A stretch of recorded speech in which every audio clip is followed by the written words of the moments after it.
కూడి వచ్చిన పరిశుద్ధులైన వారికి, ప్రియులైన వారికి మన ప్రభుత్వం వందనము తెలియజేస్తున్నాను. ప్రభు దినమున ఆరాధనలో భాగంగా దేవుని సందేశాన్ని మనము ఆలోచించాలి. పరలోకమందున దేవుడు క్రమమైన విధానం కలిగిన వాడు. ఆయన ఏది తనకు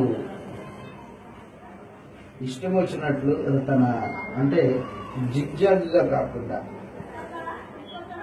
అప్పుడప్పుడు పరిస్థితిని బట్టి మారేటట్టు కాకుండా, ప్రతి చిన్న విషయాన్ని క్షుణ్ణంగా ఎరిగిన వాడై ఒక క్రమమైన విధానాన్ని ఏర్పాటు చేసి పెట్టాడు. మానవుల పాప పరిహారం కొరకు యేసుక్రీస్తు వారి శిలువ మరణాన్ని జగత్తు పునాది వేయబడక ముందే నిర్ణయించి పెట్టడము ఎలాగో, అలాగుననే మనుషులు పాపక్షమాపణ పొందాలంటే అపోస్తుల బోధనే వినాలి. అపోస్తుల బోధకు మనుషుడు విధేయుడవ్వాలి. అప్పుడు మనిషికి పాప క్షమాపణ పొందే అవకాశాన్ని ఏర్పాటు చేసి పెట్టాడు ఆయన. కాబట్టి ఈ రోజున మన పాఠము కొత్త నిబంధనలో పాప క్షమాపణ చట్టము ఏ విధంగా ఉంది అనేది మనం ఆలోచన చేస్తాం. పాప క్షమాపణ చట్టం క్రొత్త నిబంధనలో క్రైస్తవుల కొరకు పరలోకమందున దేవుడు క్రొత్త నిబంధనను యేసు ప్రభు రక్తం ద్వారా చేశాడు. యేసు ప్రభు రక్తం ద్వారా చేయబడిన ఈ నిబంధనలో ఒక మనుషుడు పాప క్షమాపణ పొందాలంటే అపోస్తుల బోధన ఎరిగి ఉండాలి. అపోస్తుల బోధకు విధేయుడవ్వాలి. అపోస్తుల బోధకు విధేయుడు అయిన తర్వాత తాను బ్రతికిన దినములన్నీ ఆ బోధలోనే నిలిచి ఉండాల. ఆ బోధనానుసారంగా తన జీవితాన్ని కట్టుకోవాలా. అప్పుడు మనుషుడు సంపూర్ణంగా రక్షింపబడతాడు. కాబట్టి క్రొత్త నిబంధనలో పాప క్షమాపణ చట్టము ఏ రూపంలో ఉంది అనేది మనం ఇప్పుడు లేఖనాలలో ఆలోచన చేస్తాం. పరలోకమందున దేవుడు పాపాలని క్షమించే అధికారం కలిగిన వాడు.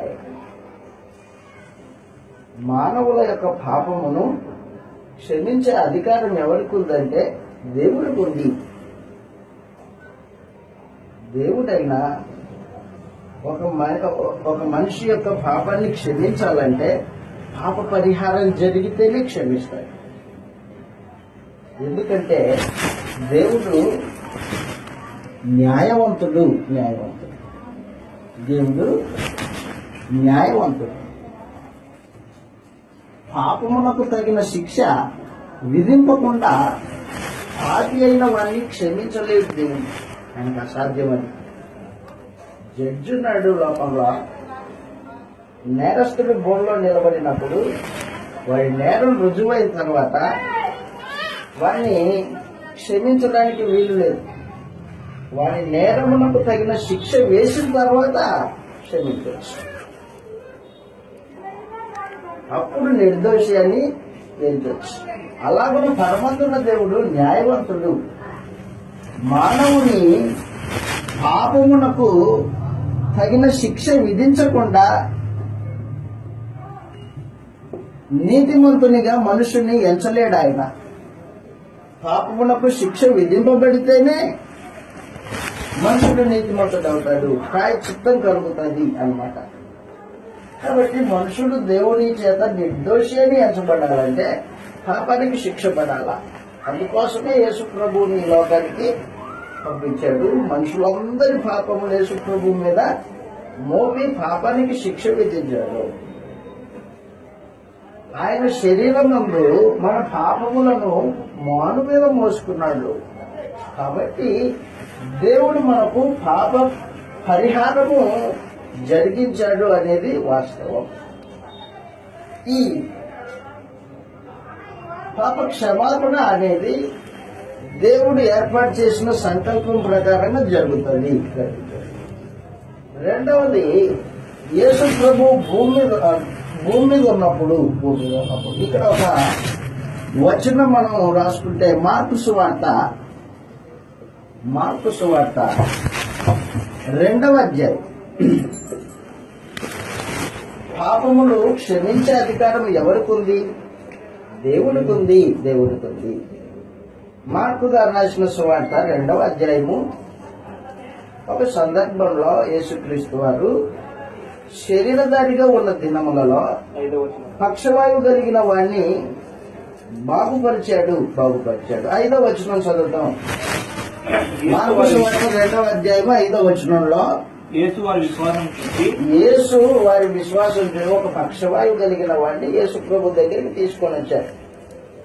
తీసుకొని వస్తే యేసు, నా కుమారుడా నీ పాపం క్షమింపబడి ఉన్నవి అని చెప్పాడు. పక్షవాయువు కలిగిన వాడితో చెప్పాడా? శాస్త్రంలో కొందరు, అక్కడ శాస్త్రులలో కొంతమంది ఉన్నారు.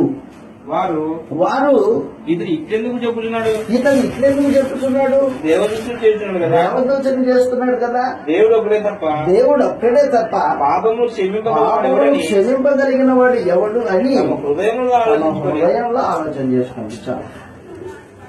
కాబట్టి పాపం క్షమించే అధికారం ఎవరికి ఉంది? దేవుడికి ఉంది అని అలాంటి శాస్త్రులకి పరిశీలకు కూడా విషయము తెలుసు. మరొక మాట చదివితే ఏషియా గ్రంథము 6వ అధ్యాయంలో, ఏషియా గ్రంథము 6వ అధ్యాయంలో ఏషియా ప్రవక్త దైవ దర్శనం పొందాడు. దర్శనంలో దేవుణ్ణి చూస్తూ ఉన్నాడు. చూస్తూ ఉన్నప్పుడు దేవుని దగ్గర ఉన్న దేవదూతలు దేవుణ్ణి పరిశుద్ధుడు అని నిత్యము ఆయన్ని ప్రతిగానములతో కీర్తించుతూ ఉండగా యెషయా ప్రవక్త ఆ విషయాల్ని చూచి అయ్యో, పరిశుద్ధుడైన దేవుడు పరిశుద్ధుల దేవదూతల మధ్యలో పొగడబడుతున్నాడే, నేను అపవిత్రమైన పెదవులు కలిగిన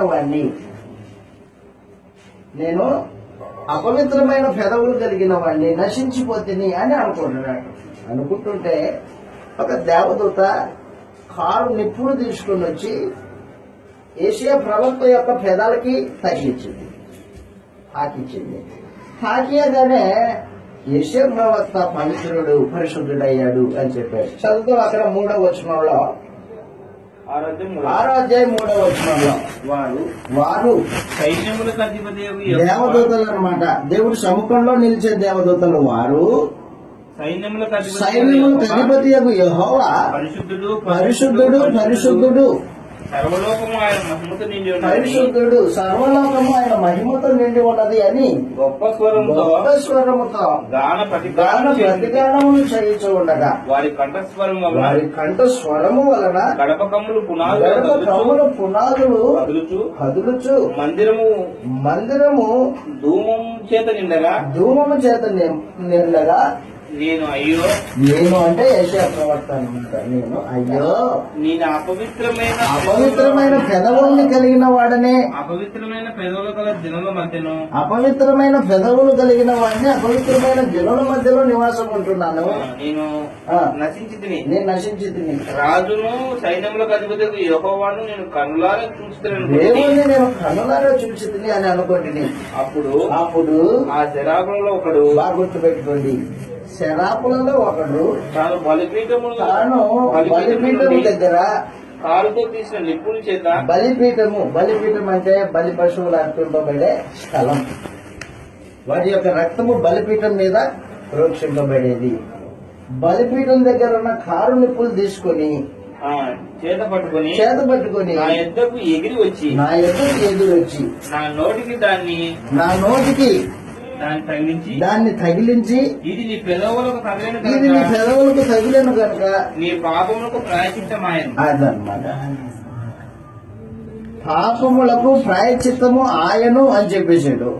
నీ దోషము తొలగిపోయాను. నీ దోషము తొలగిపోయాను అని. అప్పుడు నేను ఎవరిని పంపేది చాలు.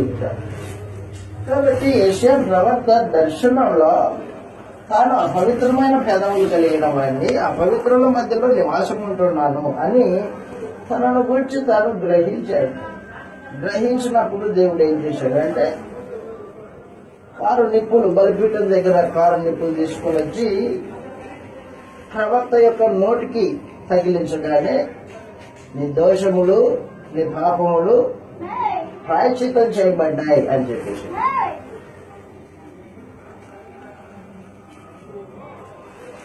పాపములకు ప్రాయశ్చిత్తం ప్రవక్తలో జరిగిన సందర్భం అది. అయితే బాగా గుర్తుపెట్టుకోవాల్సిన విషయం ఏంటంటే యేసుక్రీస్తు వారి శిలువ మరణం లేకోకుండా అటు పాత నిబంధన భక్తులకైనా ఇటు క్రొత్త నిబంధన కింద యేసుని రాజుగా అంగీకరించిన విశ్వాసులకైనా పాపక్షమాపణ లేదు. క్రీస్తునందు విశ్వాసం ఉంచితేనే, కల్వరి శిలువ రక్తమునందు విశ్వాసం ఉంచితేనే మనుషుడికి పాపక్షమాపణ. కల్వరి శిలువలో యేసు ప్రభువు యొక్క రక్తము జల ప్రవాహం వలె గానం కట్టింది. మానవ పాపముల కొరకు రక్తము చిందించబడింది. రక్తం చిందింపబడుకోకుండా పాపక్షమాపణ అనేది జరగదు. మేకల యొక్క, గొర్రెల యొక్క రక్తము పాత నిబంధన కాలంలో ఏరులై పారింది మానవుల పాపముల కొరకు. కానీ మేకల యొక్క, గొర్రెల యొక్క రక్తంలో మనుషుడికి పాపక్షమాపణ అనేది లేదు. ఎందుకు లేదు? మేకల యొక్క, గొర్రెల యొక్క రక్తంలో శక్తి లేదు. పాపమును పరిహరించే శక్తి లేదు. యేసు ప్రభు యొక్క శిలువ మరణంలో పాపములను క్షమించే శక్తి ఉంది. ఎందుకంటే ఆయన రక్తము పాపం లేని రక్తం. ఇష్టపూర్వకంగా శిలువను హత్తుకున్నవాడు ప్రభు అనేసి. గొర్రెలు మేకలు ఎలాగా? గొర్రెలు మేకలు బలి అర్పించడానికి ఒకటి తాడు పట్టుకొని లాక్కొని రావాలా, బలవంతంగా తీసుకురాబడుతున్నాయి ఆ బలులు. మేక గాని గొర్రె గాని బలి అర్పించబడేటప్పుడు నా రక్తం వలన మనుషులకి పాపాలు కడగడం కోసమే నన్ను బలిస్తున్నారని తెలుసుకుంటుంది. అది తెలుసుకుంటుంది. కానీ ప్రభు అయిన యేసు ఇష్టపూర్వకంగా శిలువను హత్తుకున్నవాడై తన శిలువ రక్తం చేత మానవ జాతికి జరిగే పాప క్షమాపణ ఎరిగినవాడు. నిర్దోషి తను నిర్దోషి అని రుజువు చేసుకోవడానికి ప్రయత్నం చేయలేదు యేసు ప్రభు. కాబట్టి యేసు ప్రభు యొక్క రక్తంలో పాపక్షమాపణ ఉంది. యేసు ప్రభు యొక్క రక్తము ఇటు పాత నిబంధన భక్తులకి వర్తిస్తుంది, అటు కొత్త నిబంధన భక్తులైన వారికి వర్తిస్తుంది అన్నమాట. ఊట శిలువ మరణం అనేది క్రీస్తు ప్రభు రక్తపు ఊట అన్నమాట. అది ఏప్రిల్ రాసిన పత్రిక 10వ అధ్యాయం 1వ వచనం చదువుతాం. ఏప్రిల్ రాసిన పత్రిక 1వ అధ్యాయం 10వ అధ్యాయము 1వ వచనంలో దేవుడు ధర్మశాస్త్రాన్ని ఇవ్వడానికంటే ముందుగానే ఆయన మనస్సులో క్రొత్త నిబంధన అనేది ఉంది. క్రొత్త నిబంధన, ఆ క్రొత్త నిబంధన యొక్క నీడ ధర్మశాస్త్రము. క్రొత్త నిబంధన యొక్క నీడ ధర్మశాస్త్రం. ఇది క్రొత్త నిబంధన. శిలువ రక్తం వలన దేవుడు క్రొత్త నిబంధన చేస్తానని ముందుగానే జగత్తు పునాది వేయబడక మునిపి ఆయన యొక్క తీర్మానం, ఆయన యొక్క సంకల్పం అది. దానిని నెరవేర్చడానికి మొట్టమొదటిలో దేవుడు ఇశ్రాయేల్ ప్రజలకు ఏం చేశాడంటే నీడనిచ్చాడు. నీడ అంటే ఛాయ. చదువుతాం 10వ అధ్యాయం, హెబ్రీయులకు రాసిన పత్రిక 10వ అధ్యాయము 1వ వచనంలో ఇలా రాయబడింది చూడండి. ధర్మశాస్త్రం రాబోతున్న మేలుల ఛాయగలదే గాని అదనమాట. ధర్మశాస్త్రము రాబోతున్న ఏది రాబోతుంది? క్రీస్తు యేసు శిలువ మరణం ద్వారా, రక్తము ద్వారా పాప క్షమాపణ రాబోతుంది. అది రాబోతుందని చెప్పడానికి దేవుడు ఏం చేశాడంటే ధర్మశాస్త్రాన్ని ఇచ్చాడు. చదవండి, అక్కడ చదువుతున్నాం. ధర్మశాస్త్రము రాబోతున్న మేలుల ఛాయగలది. రాబోతున్న మేలు, కొత్త నిబంధన రాబోతున్న మేలు అన్నమాట. రాబోతున్న మేలుల విషయమై ఛాయగలదియే గాని ఆ వస్తువుల నిజస్వరూపం గలది కాదు. కనుక ఆ యాజకులు పాత నిబంధన యాజకులు ఏటేటా ఎడతెగకుండా అర్పించు ఒక్కటే విధమైన బలులు వాటిని తెచ్చి వారికి ఎన్నడూ సంపూర్ణ సిద్ధి కలగజేయను. అదనమాట. మేకల యొక్క గొర్రెల యొక్క రక్తము వాటిని దేవుని దగ్గరికి తెచ్చి పాప క్షమాపణ పొందదలుచుకున్న వారికి సంపూర్ణ సిద్ధి కలగలేదు అన్నమాట.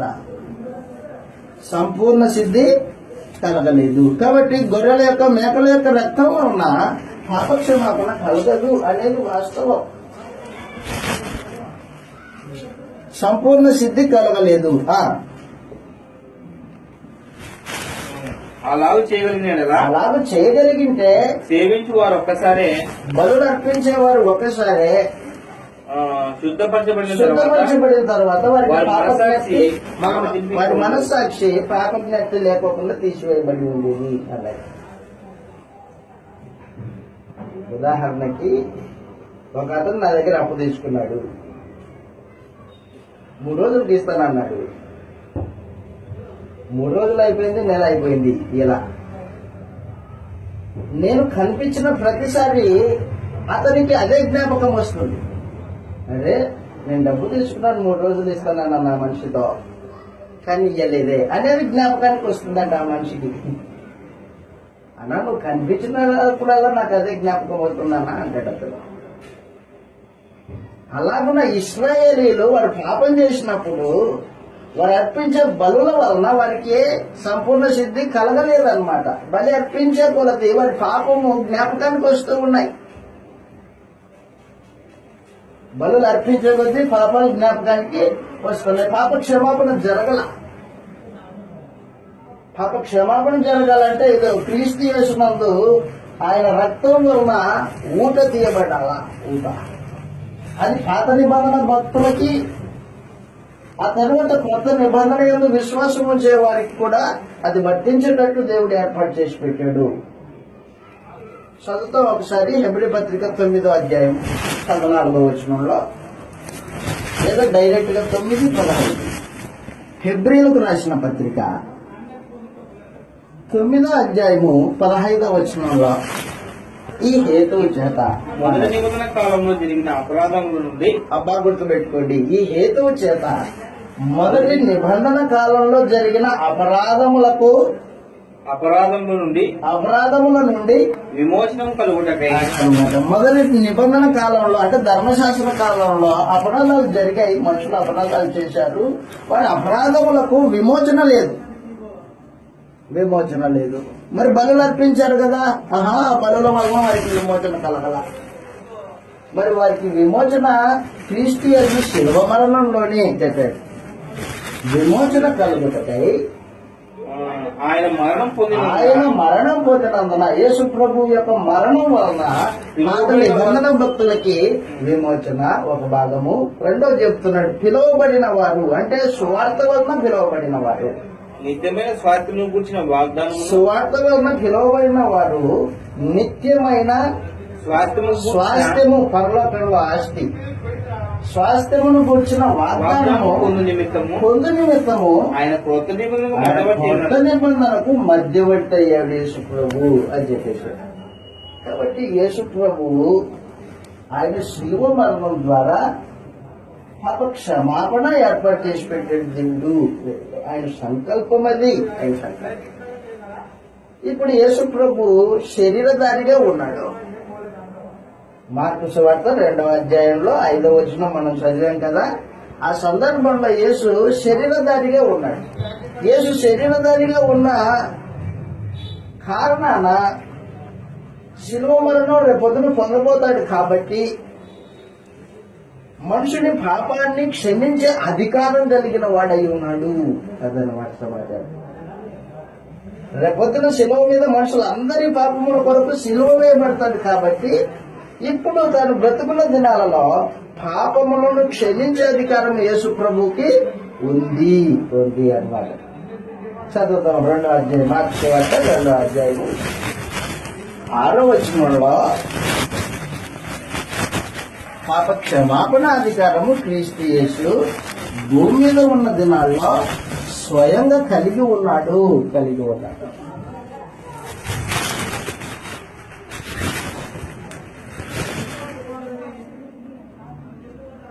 మార్కు సువార్త 2వ అధ్యాయము 6వ వచనం.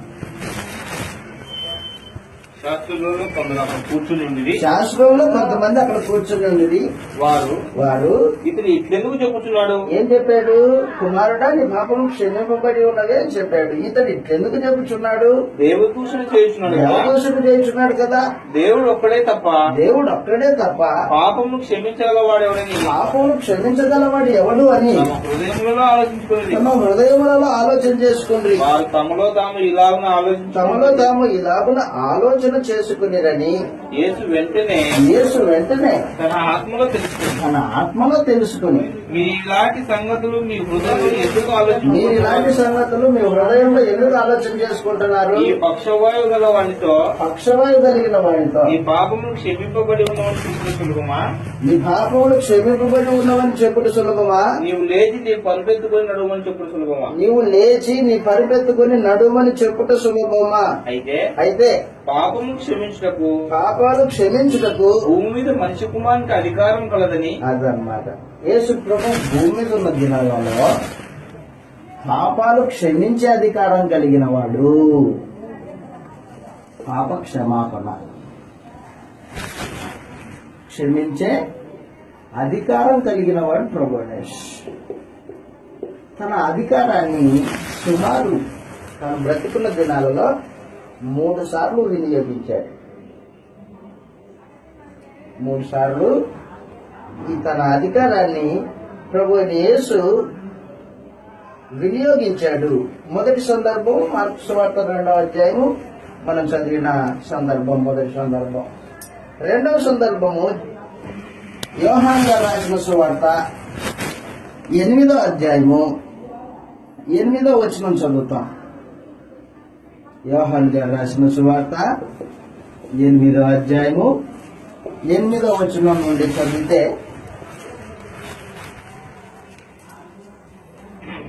మరలా వంగి యేసు ప్రభు దగ్గరికి వ్యభిచారం చేత పట్టబడిన ఒక స్త్రీని తీసుకొని వచ్చినప్పుడు 7వ వచనం వారు ఆయనను పట్టు వదలక అడుగుచుండగా యేసు ప్రభువుని పట్టు వదలక అడుగుతున్నారు.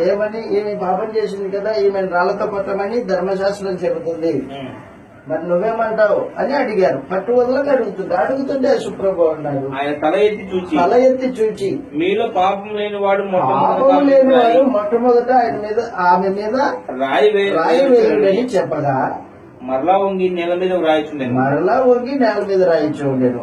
వారు ఆ మాట విని పెద్దవారు మొదలుకొని చిన్నవారి వరకు ఒకని వెంట ఒకడు బయటికి వెళ్ళిరి.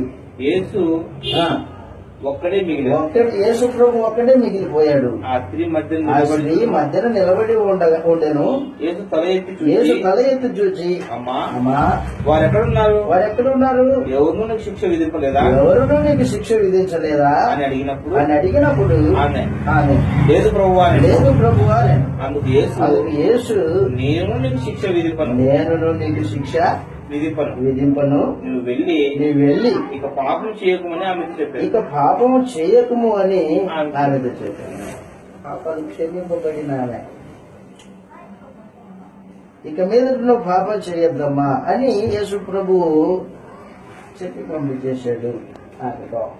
మూడో సందర్భం లూకా సువార్త 7వ అధ్యాయం.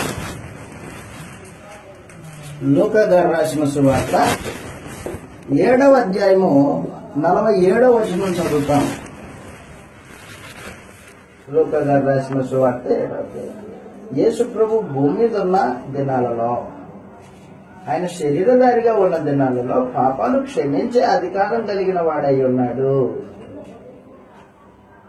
3 సార్లు తన అధికారాన్ని వినియోగించినట్లున్నాడు ఆయన. 7వ అధ్యాయం 47వ వచనంలో లూకా సువార్త. విస్తారంగా ప్రేమించిన కనుక ఆమె విస్తారంగా ప్రేమించను గనుక ఆమె యొక్క విస్తార పాపములు క్షమింపబడేవని నీతో చెప్పుచున్నాను. ఒక పాపత్రులైన స్త్రీ ఆమె ఏం చేసిందంటే, ఒక అత్తరు బుడ్డి తీసుకుని వచ్చి యేసు ప్రభు పాదాల మీద పోసి తన జుట్టుతో తుడుస్తూ ఉంది. అప్పుడు ఆ స్త్రీ గురించి మాట్లాడాడు అన్నమాట.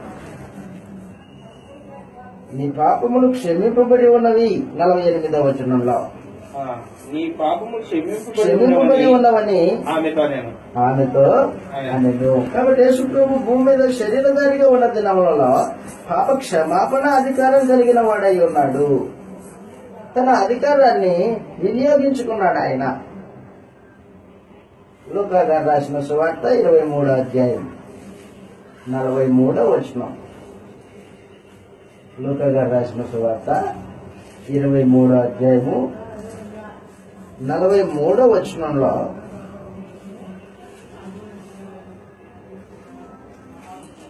యేసు ప్రభుతో పాటు సిలువ వేయబడిన దొంగ మారు మనసు పొందాడు.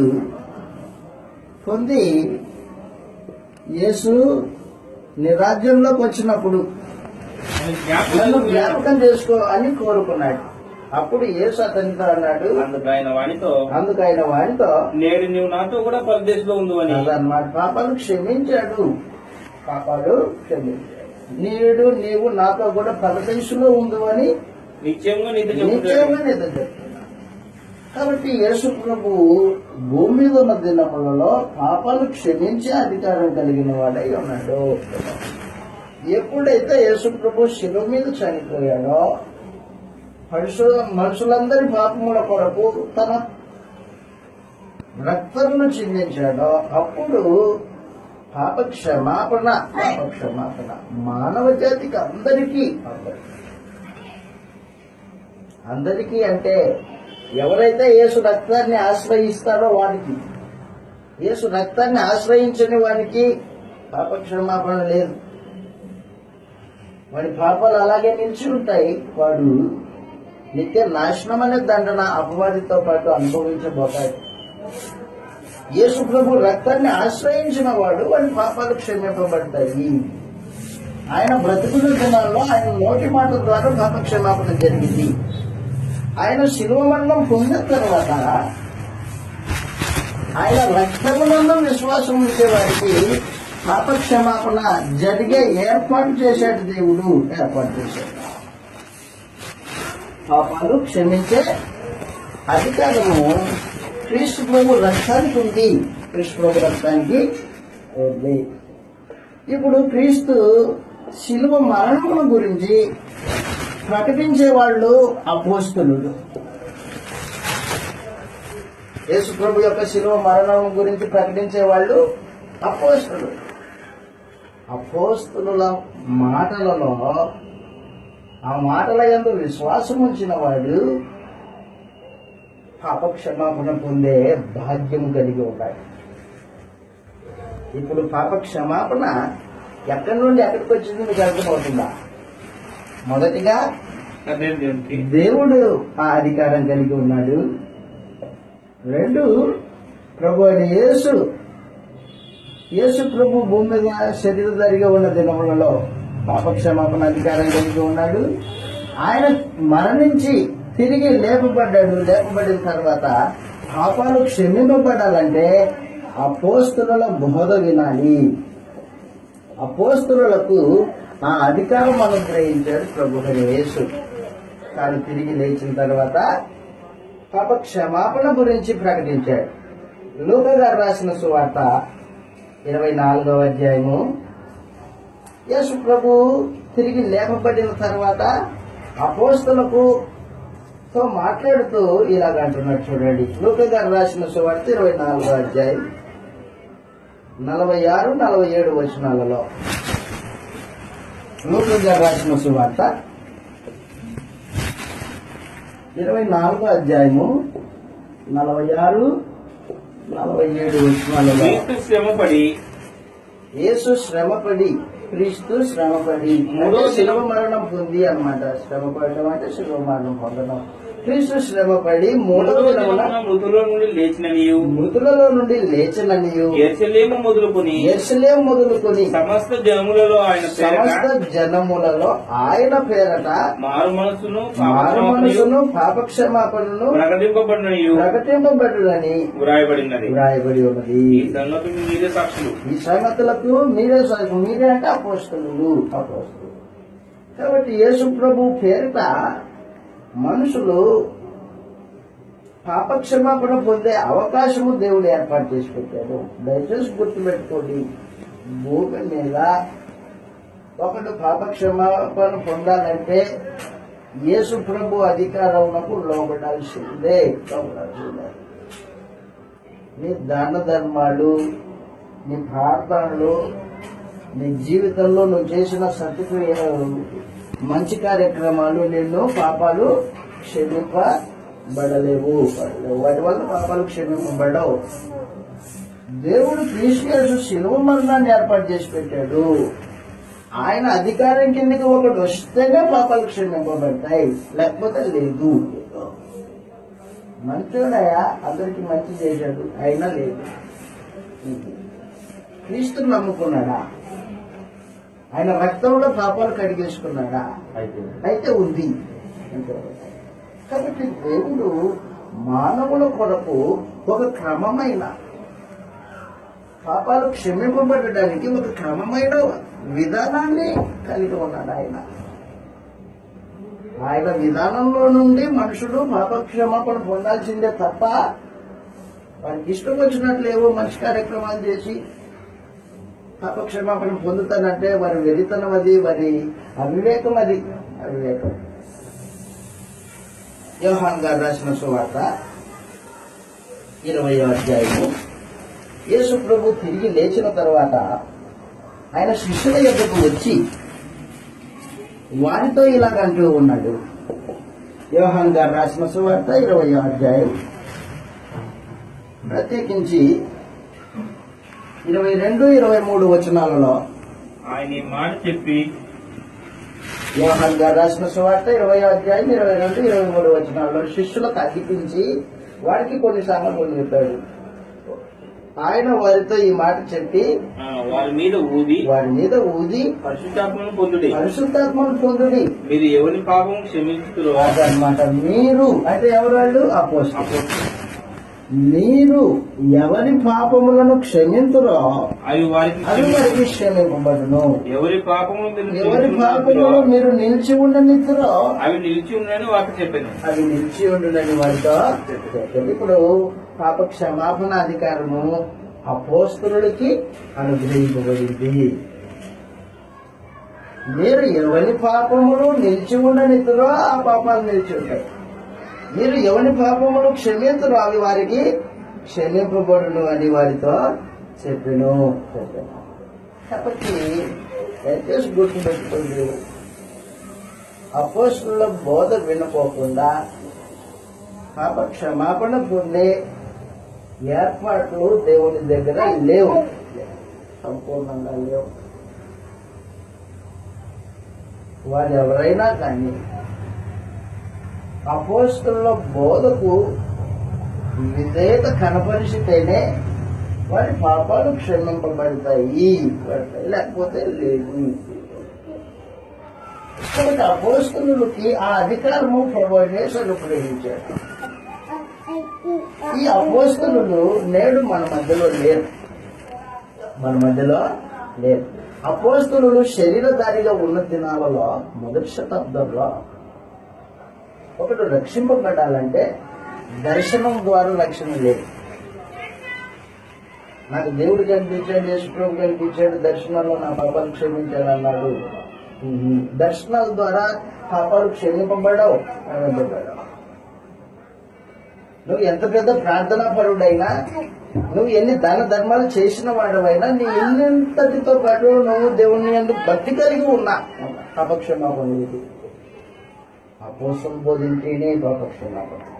చదువుతాం ఒకసారి. కొర్నేలి అనే భక్తి పరుడు ఉన్నాడు. ఇటలీ పటాలంలో కొర్నేలి అనే భక్తి పరుడు ఉన్నాడు. అపోస్తల కార్యములు 10వ అధ్యాయము మొదటి 2 వచనాల్లో ఇలా రాయబడింది. ఇటలీ పటాలము అనబడిన పటాలంలో శతాధిపతి అంటే శతం అంటే 100 మందికి అధికారి ఈ కొర్నేలి అన్యజనుడు. ఇటలీ పటాలం అన్న పటాలంలో కొర్నేలి అని ఒక శతాధిపతి ఉండెను. భక్తిపరుడు అతను కైసరియలో ఉండెను. అతడు ఇంటి వారందరితో ఇంటిల్లిపాది అనమాట, ఇంటి వారందరితో కూడా దేవుని యందు భక్తి కలిగి ఉన్నాడు.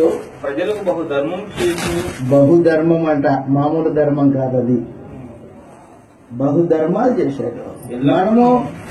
మనం ఏదో 2-3 ధర్మాలు చేస్తే గొప్పగా చెప్పుకునే రకం మనం. కానీ కొర్నేలి బహుదాన ధర్మాలు చేశాడు. బహుధర్మములు చేసిన వాడై ఎల్లప్పుడూ ప్రార్థన చేసేవాడు. ఎల్లప్పుడూ బొమ్మలు పెట్టుకుని ప్రార్థన జీవితం ఉంది కొర్నేలికి. దాన ధర్మాలు చేస్తున్నాడు, బహుధర్మాలు చేసినవాడు. ఇవి దేవుడి సముఖానికి వెళ్ళాయి. దేవుడి సముఖానికి వెళ్తే ఇతనికి రక్షణ ఉందా? లేదు. దేవదూత పరలోకం నుండి కొర్నేలి దగ్గరికి దిగి వచ్చాడు. దేవదూత కొర్నేలి దగ్గరికి దిగి వచ్చి కొర్నేలి అనిపించేది. ప్రభువా అన్నాడు, నీ దాన ధర్మాలు, నీ ప్రార్థనలు, నీ భక్తి దేవుడి సముఖంలో జ్ఞాపకార్థంగా వచ్చి ఉన్నాయి. అయితే నీవేం చేస్తావంటే పేతురు అనే మారు పేరు కలిగిన సీమోనుని నీ ఇంటికి, ఆయన ఏ మాటలు చెబుతాడో ఆ మాటల యందు విశ్వాసం ఉంచు, నీవు నీ ఇంటి వారు రక్షింపబడతారు అని చెప్పాడు. కాబట్టి అపోస్తలుల యొక్క బోధలో రక్షణ ఉంది. అపోస్తలుల బోధలో పాపాలు క్షమాపణ పొంది రక్షింపబడే విధానాన్ని దేవుడు ఏర్పాటు చేసి పెట్టాడు. అప్పుడు కొర్నేలి ఏం చేశాడంటే పేతురుని ఇంటికి పిలిపించుకున్నాడు. తన బంధువులందరినీ ఇంట్లో కూర్చుండబెట్టి పేతురు కొరకు ఎదురు చూస్తున్నాడు. పేతురు రానే వచ్చాడు. రాగానే పేతురు ఆశ్చర్యపోయాడు. ఇంతమంది జనాలు ఉన్నారేంటి? ఆశ్చర్యపోయి కొర్నేలి నన్ను ఎందుకు పిలిపించావు అని అడిగాడు. దేవదూత మధ్యాహ్న కాలం ముందు 3 గంటల సమయంలో దేవదూత నాకు కనిపించి మిమ్మల్ని పిలిపించుకోమని చెప్పింది. మీరు మీ మాటల యందు విశ్వాసం ఉంచితే రక్షణ ఉందంట, పాప క్షమాపణ ఉందంట. కాబట్టి మీ మాటల కొరకు మేము ఎదురు చూస్తున్నామని చెప్పగానే పేతురు యేసు ప్రభు యొక్క శిలువ మరణం గురించి ప్రకటించాడు. ఆయన యొక్క పునరుత్థానం గురించి ప్రకటించాడు. ఆయన యొక్క అధికారం గురించి ప్రకటించాడు. ప్రకటించగానే అక్కడ ఉన్న వారందరూ విశ్వాసం ఉంచారు. వారు ఆ రోజునే బాప్తిస్మం తీసుకున్నారు. వారి పాపాలు క్షమింపబడ్డాయి. అపోస్తలులు శరీరధారిగా భూమి మీద ఉన్న దినాలలో వారి బోధలో రక్షణ ఉంది. చదువుతాం 11వ అధ్యాయం, అపోస్తల కార్యములు 11వ అధ్యాయం. కాబట్టి పాపాలు క్షమింపబడాలంటే అపోస్తల బోధ వినాలి. ఒకడు నీకు ఎంత భక్తిపరుడు అయినా అపోస్తల బోధ వినుకోకుండా నీకు పాపక్షమాపణ లేదు అనేది వాస్తవం. అపోస్తల కార్యములు 11వ అధ్యాయం, 11వ అధ్యాయము 13వ వచనంలో అప్పుడు అతడు నువ్వు ఎప్పేకి మనుషుల్ని పంపి పేతులను మార్పులను సీమోను పిలిపించుము. పేతులను మాట్లాడగల సీమోను పిలిపించుకోను. నీవును నీ ఇంటి నీవును నీ ఇంటి వారును ఏ మాటల వలన రక్షణ పొందుదరో ఆ మాటలకు నీతో చెప్పుడని అన్నమాట. పేతుని పిలిపించుకుంటే ఆయన చెప్పే మాటల్లో పాపక్షమాపణ ఉంది. ఆ మాటల యందు నీవు విశ్వాసం ఉంచినప్పుడు, నీ హృదయమును ఆ మాట యందు విశ్వాసం కనపరిచినప్పుడు పాపక్షమాపణ ఉంది. మొదటి శతాబ్దంలో అపోస్తలుల బోధకు విజయులై 3,000 మంది మొదట్లో, తర్వాత 5,000 మంది, తర్వాత అనేక మంది రక్షింపబడ్డారు. బాగా జాగ్రత్తగా వినాలా. అపోస్తలుల బోధకు వారు విధేయత కనపరచుట చేత పాపక్షమాపణ పొందారు. ఈ రోజున అపోస్తలులు ఉన్నారా? అపోస్తలులు శరీర సంబంధంగా లేరు. వారి బోధ ఉంది. వారి బోధ క్రొత్త నిబంధన రూపంలో మనకు రాయబడింది. కాబట్టి మనుషుడు వారి బోధన యందు విశ్వాసం ఉంటాడు, పాప క్షమాపణ పొందుకుంటాడు. అపవాది ఏం చేసిందంటే అపోస్తలుల బోధను కనుమరుగు చేయడానికి దొంగ అపోస్తలుల్ని దింపింది లోకంలో. దేవుడు ఏర్పాటు చేసిన బోధ ద్వారా మనుషులు రక్షింపబడాలనేది దేవుని యొక్క ప్రణాళిక అయితే, దానికి దీటుగా అపోస్తలుల బోధకు భిన్నమైన సువార్త లోకంలోనికి అపవాది తీసుకొని వచ్చింది. ఆ బోధన ఏముంటది అంటే అపవాది యొక్క దురాశ ఉంటుంది. యేసుప్రభువుని నమ్ముకో, నీ ఇల్లు బాగుపడుతుంది. యేసుప్రభువుని నమ్ముకో, నీ ఆరోగ్యం ఉంటుంది. యేసుప్రభువుని నమ్ముకో, నీకు ఉద్యోగం వస్తుంది. యేసుప్రభువుని నమ్ముకో, ఫలాంతి వస్తుంది. ఎవరి బోధ అది? అపోస్తలుల బోధ కాదు. అపోస్తలులు ఎన్నడే అలా చెప్పాలా. వాళ్ళు ఎలా చెప్పారంటే యేసుప్రభు యొక్క శిలువ మరణం గురించి, ఆయన పునరుత్థానం గురించి, ఆయన రాజ్యాధికారం గురించి చెప్పారు. రాజ్యాధికారం గురించి వాళ్ళు ప్రకటించారు. అపోస్తలుల యొక్క సువార్త అది. యేసు రాజయ్యాడు, ప్రభు అయి ఉన్నాడు. మీ హృదయంలో యేసుని రాజుగా ప్రతిష్ఠ చేసుకుని మీ మీద అధికారం యేసు ప్రభుకు అప్పగిస్తే మీరు రక్షింపబడతారు. యేసే క్రీస్తు అయి ఉన్నాడని ఎక్కడికి వెళ్ళినా మారు మ్రోగించేటట్టు సువార్త ప్రకటించారు అపోస్తలులు. స్వస్థత గురించి చెప్పారా? మరి ఈ రోజున ఏం జరుగుతుంది? అపోస్తలుల బోధకు భిన్నంగా అపవాది దొంగ అపోస్తలులను దింపాడు, దొంగ బోధను ప్రకటిస్తున్నాడు.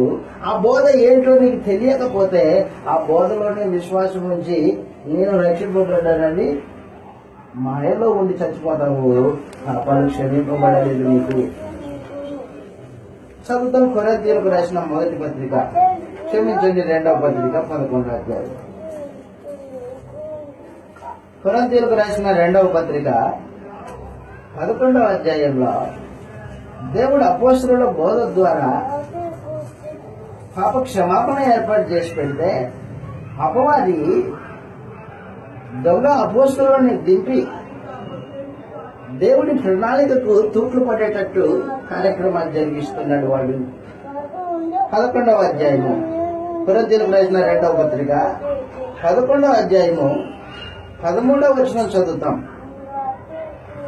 ఏలయనగా అట్టివారు అట్టివారు క్రీస్తు యొక్క అపోస్తల వేషం ధరించుకున్న అనే వారై మాట బాగా గుర్తుపెట్టుకోండి. మొదటి శతాబ్దంలోనే అపవాది దొంగ అపోస్తలుల్ని రంగంలోనికి దింపాడు అనమాట.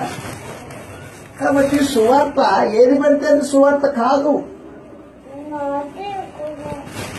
అపోస్తలుల యొక్క సువార్త సువార్త.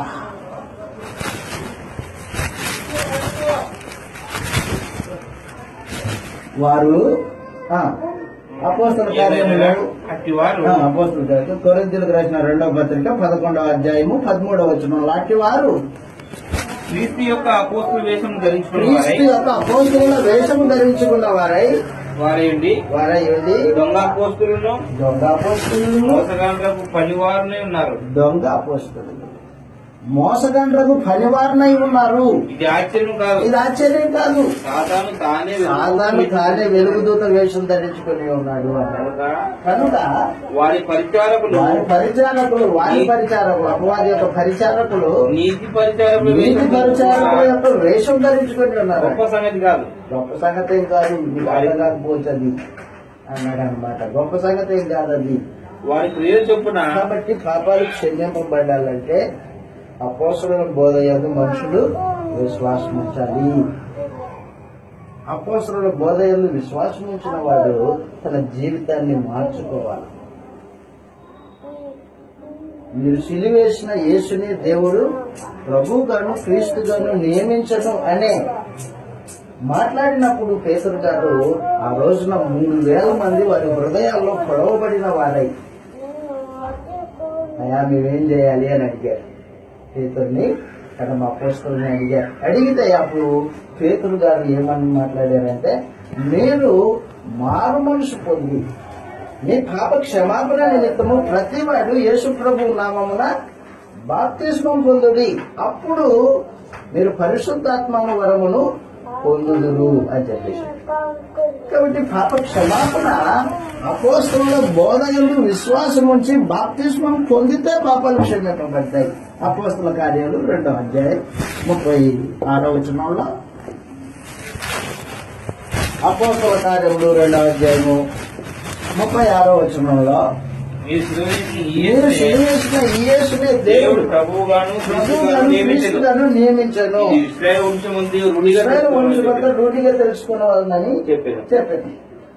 వారి మాట విని వారి మాట విని హృదయంలో నచ్చుకొని, సహోదరులారా సహోదరులారా మేమేమి చేద్దామని ఏం చేతుమని పేతురును అపోస్తలుని అడుగగా, పేతురు పేతురు మీరు మానవలసి మీరు మారు మనసు పొంది క్షమాపణ నిమిత్తము పాప క్షమాపణ నిమిత్తము వాడు యేసుక్రీస్తు నామమున బాప్తిస్మం పొందుడు. ప్రతివాడు యేసు ప్రభు నామమున బాప్తిస్మం పొందుడి, అప్పుడు మీరు పరిశుద్ధాత్మ వరం పొందుదురు. పొందుదురు అని చెప్పేసి. కాబట్టి పాప క్షమాపణ ఒకటి పొందాలంటే యేసుని రాజుగా అంగీకరించాలి.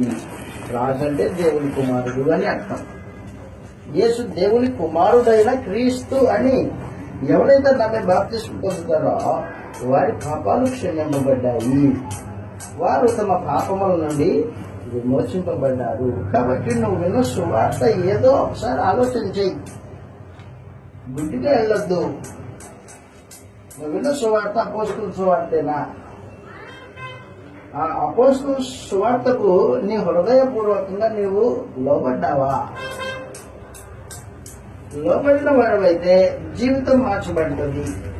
చెప్తున్నాడు, కిందికి అంటున్నాడు, అనేక విధమైన మాటలతో వారికి సాక్ష్యం ఇచ్చుతూ మీరు ఈ లోకమునకు వేరే రక్షణ పొందుడి అన్నారు. కాబట్టి అపోస్తలుల బోధ విన్నవారు వారి జీవితాలు లోకానికి వేరైనవై ఉంటాయి. లోకమునకు వేరుగా బ్రతుకుతారు. వాళ్ళు వేరుగా బ్రతుకుతారు. లోకము దాని ఆశ గతించిపోతుంది. కానీ క్రీస్తు ప్రభువునందు విశ్వాసం ఉంచి నీతిగా బతికేవాడు రక్షింపబడతాడు. కాబట్టి అపోస్తలుల బోధ యందు మనుషులకి పాప క్షమాపణ ఏర్పాటు చేసుకుంటే నేను ముందుకెళ్తున్నా, ముగించబోతున్నా. దయతో గుర్తుపెట్టుకోండి, జాగ్రత్తగా ఆలోచించండి. అపోస్తలుల బోధ యందు ఒకడు హృదయపూర్వకంగా లోబడితే బాప్తిస్మం పొందుతాడు. బాప్తిస్మం పొందిన వాడు పాపాలు క్షమింపబడతాయి, రక్షణలోకి వచ్చాడు అన్నమాట. రోమీలకు రాసిన పత్రిక 6వ అధ్యాయము 17వ వచనం చదువుతాం డైరెక్ట్ గా. రోమీలకు రాసిన పత్రిక 6వ అధ్యాయము 17వ వచనంలో మీరు పాపముకు దాసులై ఉంటుంది గాని బాగా గుర్తుపెట్టుకోండి, మీరు పాపమునకు దాసులై ఉంటుంది గాని ఏ ఉపదేశ క్రమమునకు మీరు అప్పగింపబడుతున్నారు. అది ఉపదేశ క్రమము అపోస్తలుల బోధ. ఉపదేశమును దేవుడు ఒక క్రమమైన విధానంలో ఇచ్చాడు అన్నమాట. దేన్ని నమ్మితే నువ్వు రక్షింపబడతావో ఆ బోధను దేవుడు అపోస్తలుల ద్వారా గ్రంథస్థం చేయించాడు. యేసు దేవుని కుమారుడైన క్రీస్తు అనే విశ్వాసం ఉంచి మారు మనసు పొంది బాప్తిస్మం పొందితే పాపాలు క్షమింపబడ్డాయి. చెక్క ఏ ఉపదేశ క్రమమునకు మీరు అప్పగింపబడితిరో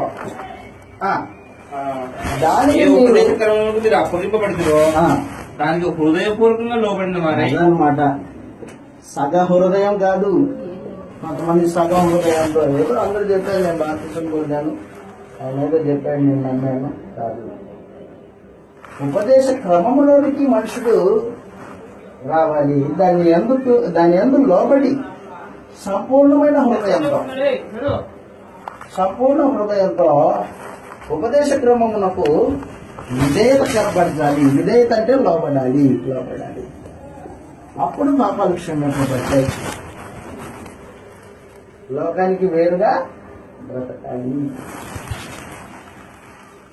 ఎప్పుడైతే బాప్తిస్మము పొంది ఉపదేశ క్రమానికి హృదయపూర్వకంగా లోబడి బాప్తిస్మం పొంది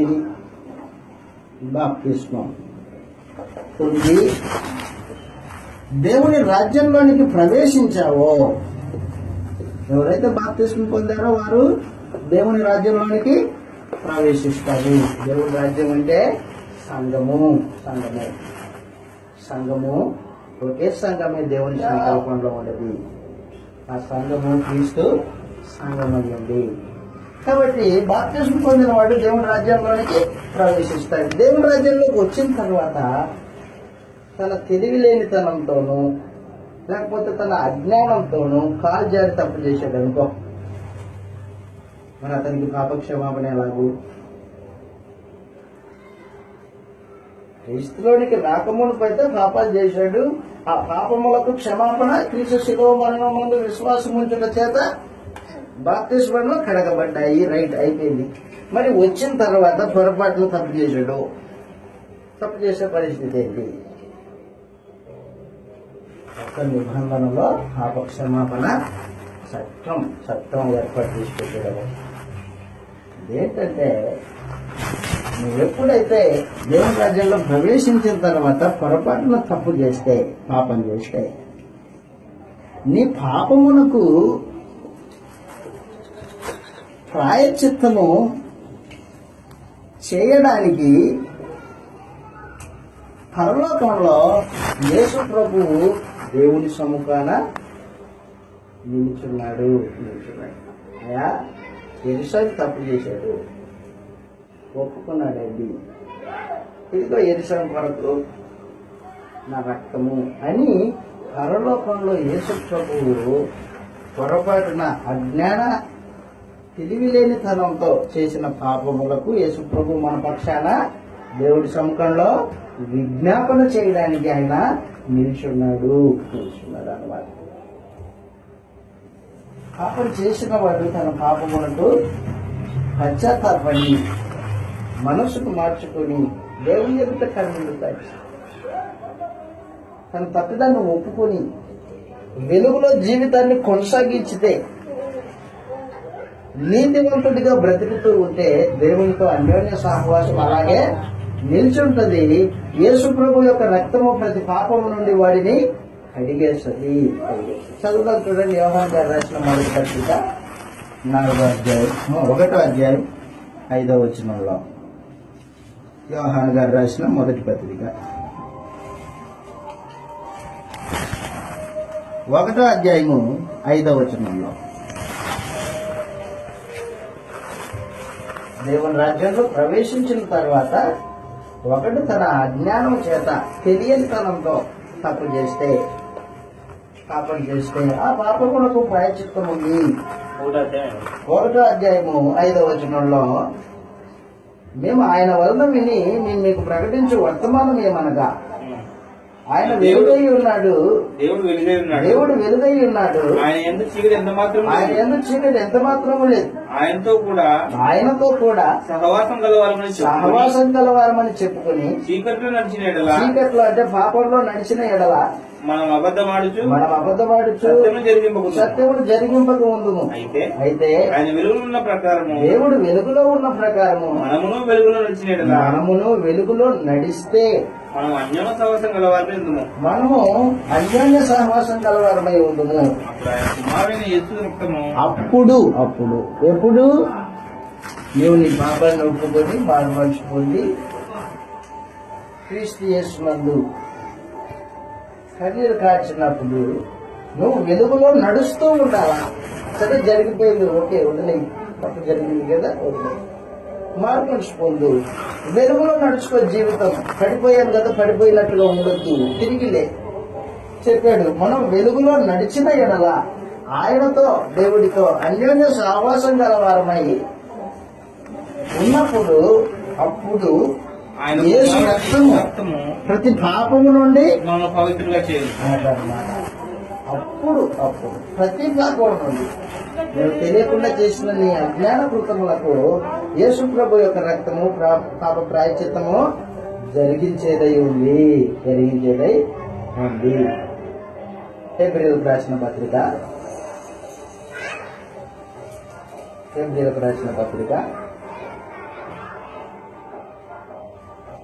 7వ అధ్యాయము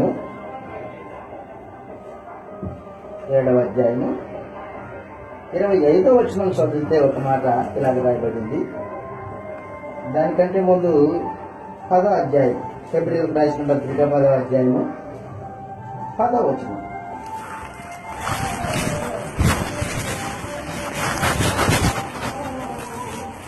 హెబ్రీయులకు రాసిన పత్రిక 10వ అధ్యాయం 10వ వచనంలో ఇలా రాయబడింది. యేసుక్రీస్తు శరీరమందు ఒక్కసారే బలి అర్పింపబడ్డాడు. యేసుక్రీస్తు ఒక్క శరీరము సరిగ్గా చదవాలా. యేసుక్రీస్తు యొక్క శరీరము ఒక్కసారి అర్పింపబడుట చేత ఆ చిత్తమును బట్టి మనము పరిశుద్ధపరచబడి ఉన్నాము. ఇప్పుడు బాప్తిసం పొందినప్పుడు పరిశుద్ధపరచబడ్డాము, పరిశుద్ధపరచబడి ఉన్నాము. మరియు ప్రతి యాజకుడు దినదినము సేవ చేయొచ్చు పాపములను ఎన్నటికీ తీసివేయలేని ఆ బలులనే ఏవి పాత నిబంధన బలులు మాటిమాటికి అర్పించుచూ ఉందరు. ఈయన యేసు ప్రభు అయితే పాపముల నిమిత్తమై సదాకాలం నిలిచే బలి క్రీస్తు బలి. సదాకాలము నువ్వు క్రీస్తు యేసుతో ఉన్నంత కాలము యేసు ప్రభు రక్తము నీ పాపములను కడిగివేస్తుంది. నువ్వు క్రీస్తు యేసులో నుంచి వేరైపోయి లోకాన్ని ప్రేమించి వ్యభిచారం చేస్తే యేసు ప్రభు యొక్క బలి నీకు వర్తించదు. సదాకాలం నిలుచు ఒక్క బలి. ఈయనైతే పాపము నిమిత్తమై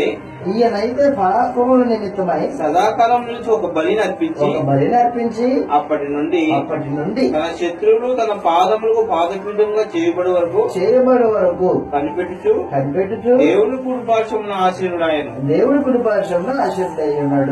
అధ్యాయం 25వ వచనం.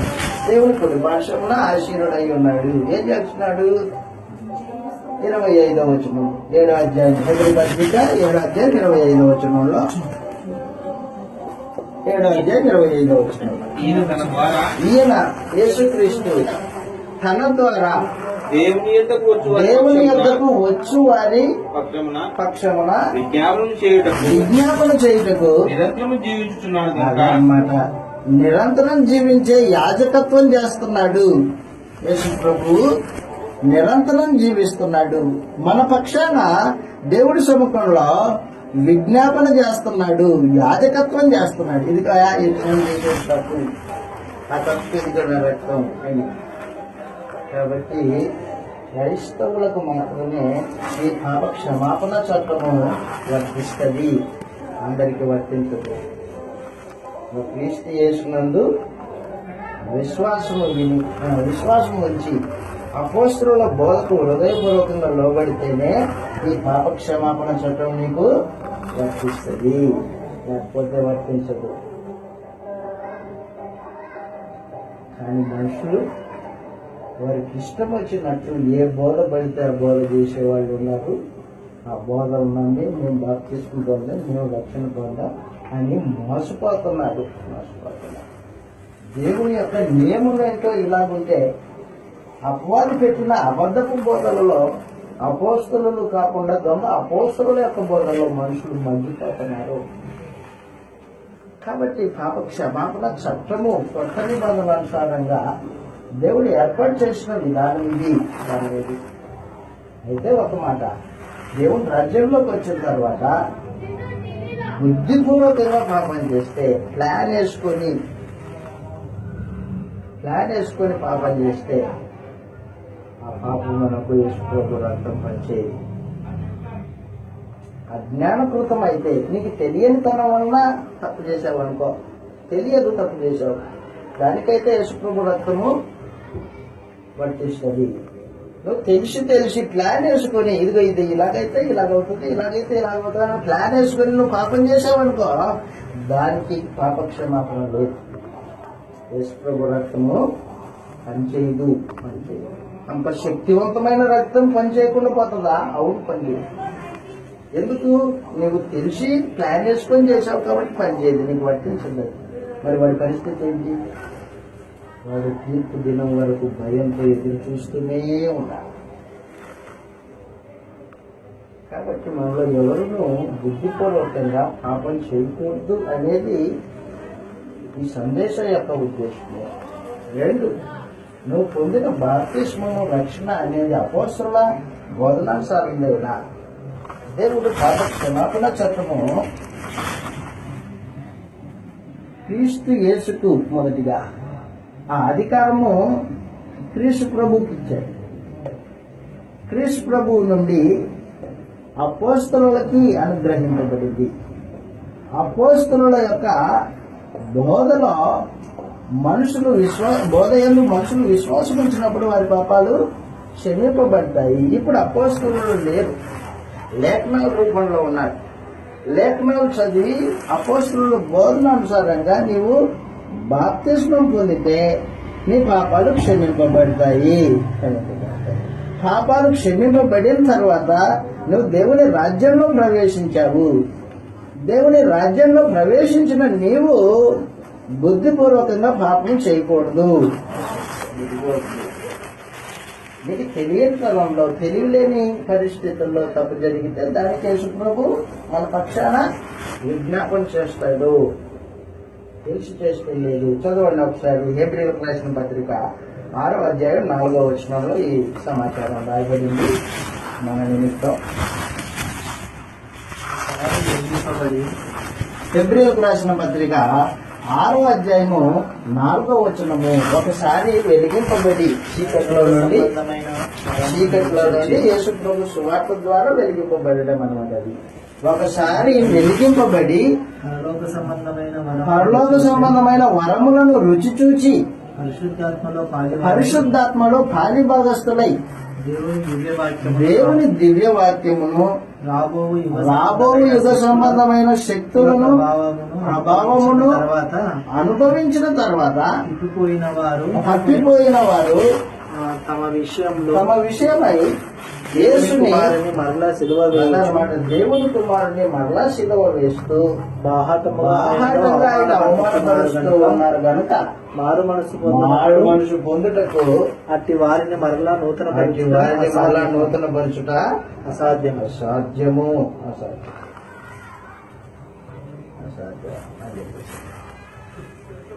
కాబట్టి బుద్ధిపూర్వకంగా పాపం చేసిన వాడు ఇక్కడి పరిస్థితి దేవుని తీర్పు కొరకు ఎదురు చూడాల్సిందే. చివరిగా మనము ఎదుటి వారి పాపాలు క్షమించితే దేవుడు మన పాపాలని క్షమిస్తాడు. ఆయన చట్టంలో 3వ పాయింట్ అన్నమాట. పాప క్షమాపణ చట్టంలో 3వ పాయింట్ ఏంటంటే మనం మన సహోదరులని క్షమించినప్పుడు దేవుడు మనల్ని క్షమిస్తాడు. దేవుని రాజ్యంలో బతుకుతూ ఉన్నప్పుడు సహోదరుడు మన పక్షాన్ని తప్పు చేశాడు అనుకో, అన్నా నీ పక్షాన్ని నేను తప్పు చేసి నన్ను క్షమించాను అన్నాడు, అప్పుడు నువ్వు క్షమించాలి. నేను క్షమించను, క్షమించాలి నిన్ను అనకూడదు. దేవుడు మనల్ని ఇన్ని తప్పులు చేస్తే మనం క్షమించాడు. ఆయన క్రీస్తు యేసు మనం చేసిన ప్రతి అపరాధం కొరకు శిలోమాను చచ్చిపోయాడే. ఆయన రక్తం ఒక పాపమా 2 పాపాలు, లోకం మనుషులందరి పాపాల కొరకు యేసు ప్రభు చనిపోయాడు. క్రీస్తు మనల్ని క్షమించిన ప్రకారము మనం మన సహోదరుల్ని క్షమించాలా. మత్తయి సువార్త 6వ అధ్యాయంలో యేసు ప్రభు తన శిష్యులకి ఈ విధంగా తెలియచేశాడు. మత్తయి సువార్త 6వ అధ్యాయం వారికి ప్రార్థన నేర్పిస్తూ, ప్రార్థన మాదిరిని నేర్పిస్తూ ఇలాగంటూ ఉన్నాడు. మత్తయి సువార్త 6వ అధ్యాయంలో పాప క్షమాపణ చట్టం కొత్త నిబంధనలో పాప క్షమాపణ చట్టము. మత్తయి సువార్త 6వ అధ్యాయము ప్రత్యేకించి 14వ వచనం చదువుతాం. మనుషుల అపరాధములను మీరు క్షమించిన ఎడల మీ పరలోకపు తండ్రి మీ అపరాధములను క్షమించు. అదనమాట. మీరు క్షమిస్తే ఆయన క్షమిస్తాడు. మీరు మనుషుల అపరాధములను క్షమింపకపోయిన ఎడల మీ తండ్రియు మీ అపరాధములను క్షమించడు. కాబట్టి ఒక క్రైస్తవుడు తన జీవిత కాలం అంతా క్షమాబుద్ధి కలిగి ఉండవలసిన అవసరత ఉంది. నీ పక్షాన్ని తప్పు చేసి నీ ఎడల తప్పు చేసిన వాడిని నువ్వు క్షమించే బుద్ధి కలిగి ఉండాలా అని చెప్పేశాడు. కాబట్టి దైవ బుద్ధి తెచ్చుకోండి. పాప క్షమాపణ చట్టం క్రీస్తునందు విశ్వాసం ఉంచడానికి అపోస్తలుల బోధ యందు నువ్వు విధేయత కనబరిచినప్పుడు నీ పాపాలు క్షమింపబడ్డాయి. క్రీస్తు రాజ్యంలోనికి వచ్చిన తర్వాత పొరపాటులో నువ్వు నీ అజ్ఞానం చేత, నీ తెలివిలేనితనం చేత నువ్వు పాపం చేస్తే ఆ పాపానికి యేసు ప్రభు యొక్క రక్తము పరలోకంలో దేవుడి సముఖంలో మన నిమిత్తము ఉంది. ఆయన యాజకత్వం చేస్తున్నాడు. 3, మనం ఇతరుల పాపాలు క్షమించితే పరమందుల దేవుడు మన పాపాలని క్షమిస్తాడు. కాబట్టి కొత్త నిబంధనలో పాప క్షమాపణ చట్టం ఈ రూపంలో ఉంది. ఒకడు దేవుని క్షమా చట్టం కిందకి వచ్చినప్పుడు, విధేయత కనపరిచినప్పుడు వాడికి రక్షణ ఉంటుంది. లేదు తనకి ఇష్టానుసారంగా ఉండదు, రక్షణే ఉండదు, పాపాలే క్షమించు. వాడి పాపాలు అలాగే నిల్చుంటాయి. ఈ రోజున అపవాది మనుషుల్ని మోసగిస్తుంది. ఏది క్రమమైందో వారికి మనుషులకు తెలియకోకుండా వారి మనోనేత్రాలకి గుడ్డితనం కలిగిస్తుంది. అపవాది యొక్క బలము ఈ రోజున ఎంత ఉందంటే అంత ఉంది. దాన్ని మనం గ్రహించాలి. దానికి దీటుగా క్రీస్తు యేసు మన పక్షాన ఉన్నాడు. అపవాదిని జయించిన వాడు మన ప్రభు. ఆ బలము మనకు అనుగ్రహించాడు. ఇప్పుడు ఆయన అనుగ్రహించే బలం చేత మనం బలవంతులం అవ్వాలా. అపోస్తలుల బోధనానుసారంగా మనుషుల్ని రక్షించడానికి ప్రయాసపడాలి. అందుకోసం మనం పిలువబడ్డాం. అంతేకాని లోకస్తులు బతుకుతున్నట్టు బతకడానికి కాదు మనల్ని క్రీస్తు యేసు తన పక్షాన్ని చేర్చుకున్నది. ఆయన కొరకు, ఆయన పక్షాన్ని పనిచేయడం కోసం మనల్ని తెచ్చుకున్నారు. కాబట్టి మనము క్రీస్తు యేసు సువార్త అపోస్తలుల బోధనానుసారంగా పాప క్షమాపణ పొందిన వారమై దేవుని రాజ్యంలో ప్రవేశించిన వారమై పాపం చేయకోకుండా దేవుడు వెలుగై ఉన్నట్టు మనమును వెలుగులో నడుచుకుంటూ ఆయనతో అన్యోన్య సహవాసం కలిగిన వారమై క్రీస్తు రక్తం చేత ప్రతి పాపమును కడగబడిన వారమై నీతిమంతులుగా భూమి మీద బ్రతకవలనని ప్రేమతో మీకు మనవి చేస్తూ నన్ను హెచ్చరించుకుంటూ ఈ మాటలు ఇంతటితో ముగిస్తున్నాను. మీ అందరికీ వందనాలు.